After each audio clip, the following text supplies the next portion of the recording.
La vidéo d'un joli pique-nique familial que Nicole a posté sur internet a plongé sa famille dans le chaos lorsque les flics ont arrêté son mari le lendemain. Coincée avec une fille adolescente et un petit garçon, elle doit se battre contre vent et marée pour laver le nom de son mari. Mais que fera-t-elle lorsqu'elle réalisera que son époux n'est pas celui qu'il prétend être? Le soleil doré de l'après-midi brillait chaleureusement sur le parc. Nicole était assise sur une couverture avec ses enfants, Harper, 15 ans, et Tom, 10 ans, tandis que son mari, Kevin, 49 ans, faisait sauter des steaks sur un barbecue situé à proximité. « Très bien, papa, montre-nous tes talents », s'exclama Harper avec une innocente espièglerie dans les yeux.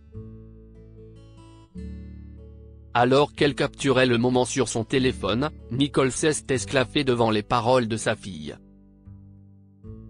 « Maman, concentre ton appareil photo sur lui et les steaks. Il faut montrer ça au monde entier. Papa, on veut voir ton meilleur flip, » dit Harper en souriant. « Attends une minute, jeune fille. Qu'est-ce ce que tu veux dire par montrer ça au monde entier ?» demanda Nicole. « Oh, maman, tu es tellement en retard. Nous sommes au XXIe siècle. Toutes les mères de mes amis ont des comptes sur les réseaux sociaux où elles publient des trucs incroyables, » s'exclama Harper en soufflant sur un chewing-gum. « Laisse-moi te montrer comment créer un compte. » Nicole n'était pas très familière avec le monde en ligne. « Je croyais qu'on voulait remonter le temps avec des pique-niques dans des parcs, » déclara-t-elle innocemment. « Voilà. Ton nouveau compte est prêt. » Harper a montré son téléphone à Nicole. « Maintenant, cliquons sur une belle photo de toi pour l'ajouter à ton profil. » « Maman, » dit Cheese. Nicole força un sourire et prit une vague pose sous un érable en toile de fond. Harper a pris une photo et l'a immédiatement postée sur son compte. Nicole était tout sourire lorsqu'elle a partagé son premier post en ligne, une vidéo mignonne et réconfortante du pique-nique. Le lendemain matin, Nicole a été réveillée par le bruit des sirènes de police et un coup sec à la porte. En l'ouvrant, elle s'est retrouvée face à l'inspecteur Reynolds et à son équipe. « Madame Anderson ? Vous reconnaissez ceci ?» lui demanda sévèrement l'inspecteur en lui montrant la publication du pique-nique sur les réseaux sociaux. « Oui, si est moi. Si est notre pique-nique familial, » répondit Nicole, confuse. « Vous le connaissez ?» dit l'inspecteur Reynolds en désignant Kevin sur la vidéo. « Si est mon mari, Kevin. Pourquoi? Quelque chose ne va pas ?» Le cœur de Nicole s'emballa. « Votre mari est suspecté dans une affaire qui remonte à 10 ans. Nous avons un mandat pour fouiller vos locaux, » lui dit l'inspecteur Reynolds. Nicole était choquée. « Je ne comprends pas, inspecteur. Mon mari ne peut pas être impliqué dans un crime, » bégaya-t-elle. « Il ne ferait même pas de mal à une mouche. » L'inspecteur Reynolds lui a montré le mandat. « Nous avons un mandat de perquisition, madame. Veuillez coopérer, ou nous devrons prendre des mesures contre vous si vous ne coopérez pas. » Choquée, Nicole a laissé entrer les policiers. Sa maison, qui était autrefois un havre de paix, semblait maintenant froide et inquiétante pendant la perquisition. Harper et Tom, réveillés par le chaos, se sont accrochés à leur mère, confus et effrayés. « Votre mari est suspecté depuis 10 ans, madame Anderson. Votre poste nous a menés à lui, » expliqua l'inspecteur Reynolds tandis que les autres policiers se dirigeaient vers la chambre de Nicole. « Je ne comprends pas. Ce n'était qu'une vidéo de pique-nique. Kevin n'est pas celui que vous croyez, bégaya Nicole, l'incrédulité et la peur se mêlant dans sa voix. Ces paroles sont tombées dans l'oreille d'un sourd, car Kevin a été menotté et conduit à l'extérieur. Je suis innocent, Nicole. Ils m'ont piégé, cria-t-il. Les yeux de Nicole étaient remplis de larmes. Si est une erreur. Kevin n'a pas pu faire ça, supplia-t-elle auprès de l'inspecteur. Mais l'inspecteur Reynolds ne bronchait pas. Nous avons des preuves, Madame Anderson, des objets volés dans le passé et un témoin oculaire de la banque qui a été cambriolée. Nous ne savons pas encore ce qu'il a fait des autres objets volés, et surtout de ce collier de diamants, une pièce rare d'une valeur de plusieurs centaines de milliers de dollars. L'air s'épaissit avec le désespoir et les cris des enfants tandis que Nicole regardait Kevin partir avec les flics. Le lendemain matin, la maison Anderson était plongée dans la morosité. Nicole préparait le petit déjeuner, les yeux de ses enfants se tournant fréquemment vers la porte, espérant le retour de leur père. « Maman, laisse-moi rester avec toi. Je veux aider à sauver papa », supplia Harper. « Chérie, Tom et toi devez aller à l'école. Je vais m'en occuper », déclara Nicole, dont l'esprit s'emballait sous l'effet de la peur. Le cœur lourd, Harper accompagna Tom à l'arrêt de bus, se préparant aux railleries auxquelles ils allaient devoir faire face. Certains enfants du quartier fréquentaient la même école qu'Harper et Tom et étaient au courant de l'arrestation de leur père. Pendant ce temps, Nicole est confrontée au regard froid des voisins alors qu'elle se rendait au bureau de l'avocat. Madame Anderson, votre mari est accusé d'une série de vols. Les preuves sont solides contre lui, expliqua sombrement l'avocat, M. Morgan. Mais Kevin est innocent. Il est victime d'un coup monté, insista Nicole, dont la frustration était évidente. Nous chercherons à réduire la peine. Prouver son innocence sera difficile, déclara platement Monsieur Morgan. Non, il faut prouver son innocence. Il n'a pas fait ça, argumenta Nicole.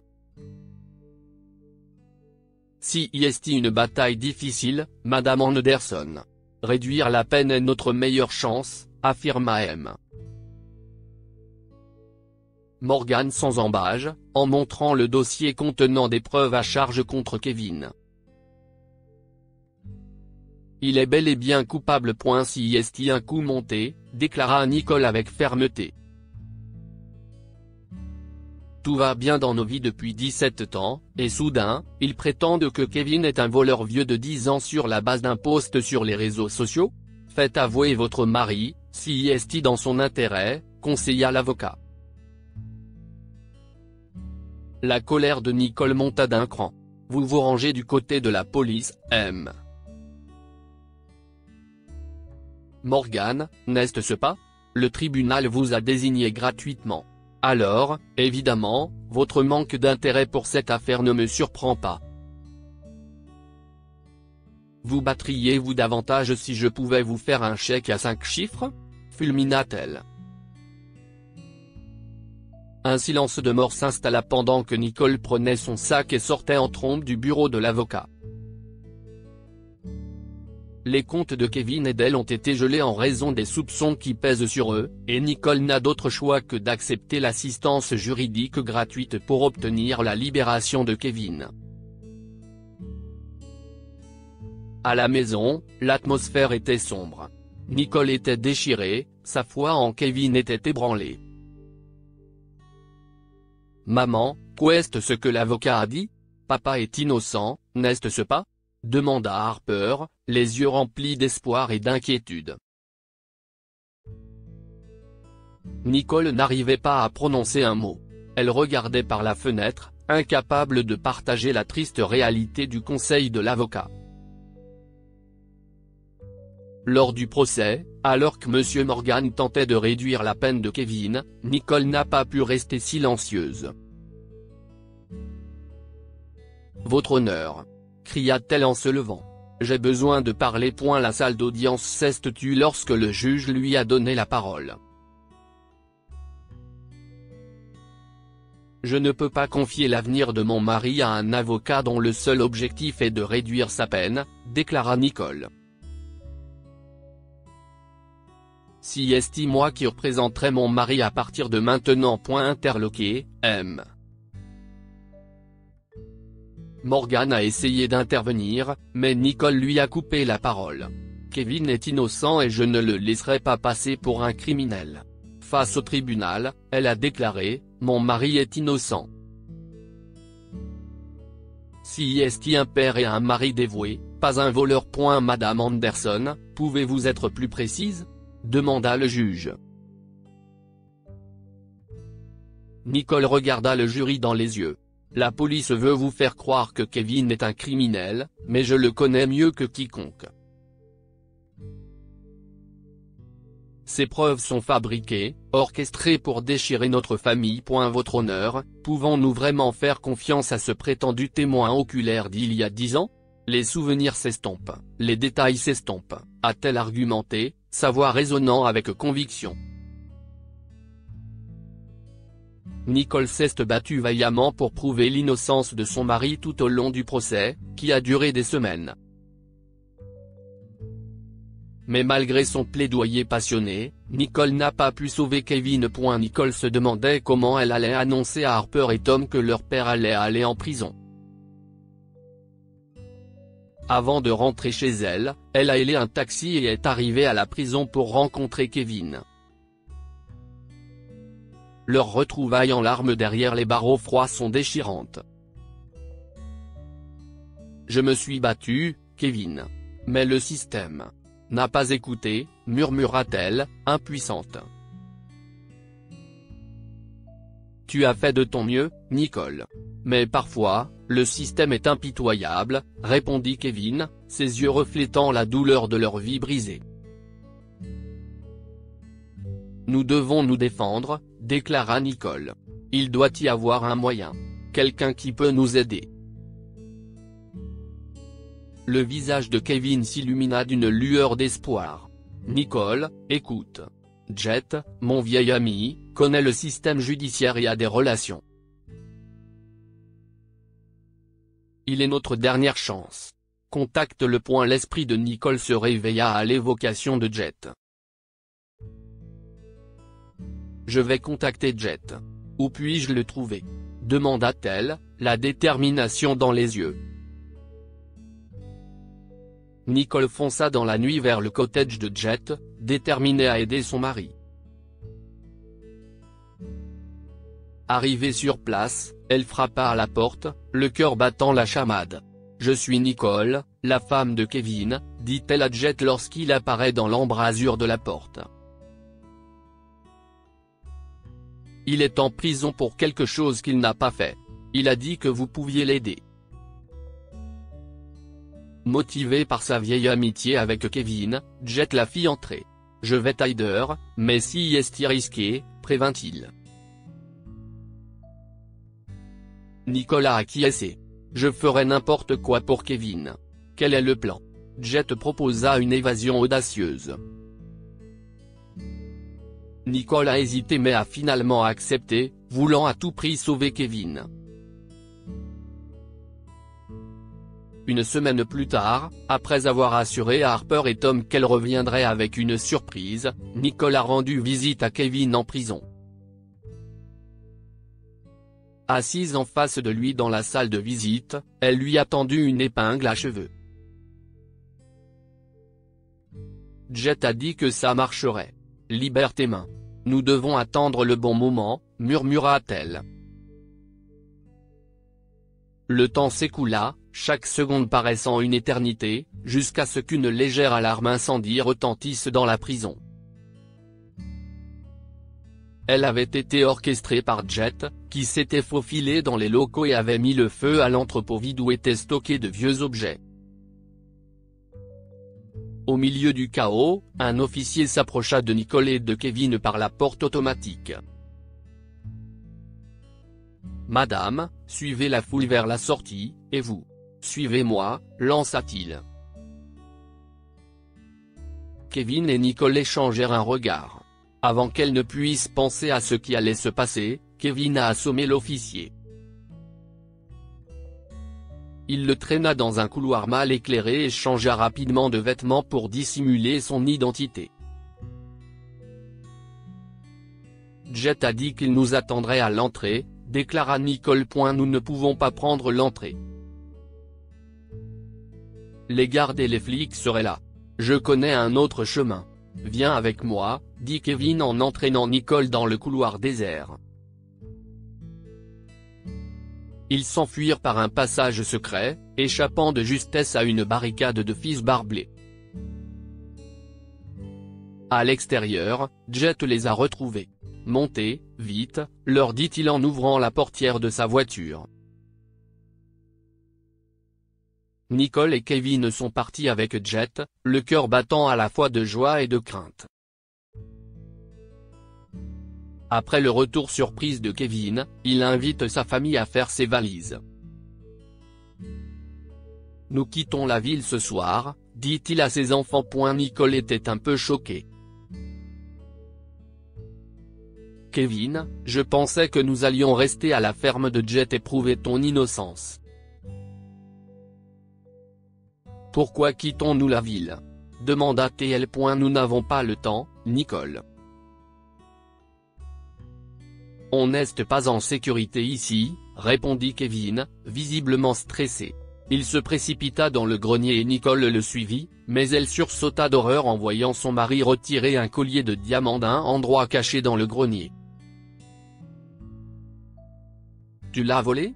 demande-t-elle, choquée. « Oui, pour l'opération du cœur de Harper », avoua Kevin. « Écoute, je sais que j'étais un voleur, un mauvais garçon, mais j'ai quitté cette vie après l'opération de Harper, chérie. J'ai remis tous les objets volés à mon patron, mais j'en ai gardé quelques-uns que j'ai cachés dans la maison, en espérant qu'ils seraient utiles pour notre avenir. Et ce collier en fait partie, avoua Kevin. Nicole savait qu'elle allait briser sa famille, mais elle n'avait pas le choix.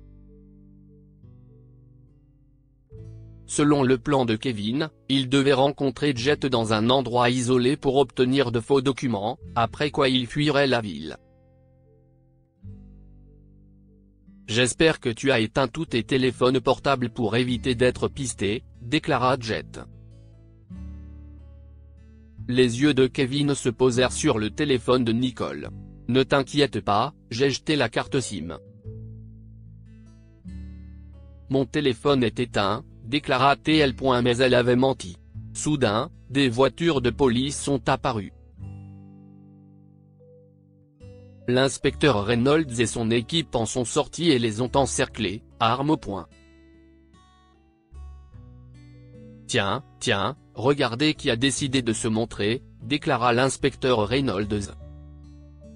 « Merci de nous avoir envoyé la localisation par SMS et de nous avoir facilité la tâche, Madame Anderson. » Nicole regarda avec désespoir Kevin et Jet se faire arrêter. « Tout va bien se passer. Maman est là pour vous », murmura-t-elle en serrant ses enfants dans ses bras, les larmes coulant sur son visage. Elle savait qu'elle serait accusée de complicité, mais elle était fière d'avoir suivi la bonne voie. Dites-nous ce que vous pensez de cette histoire et partagez-la avec vos amis. Elle pourrait égayer leur journée et les inspirer.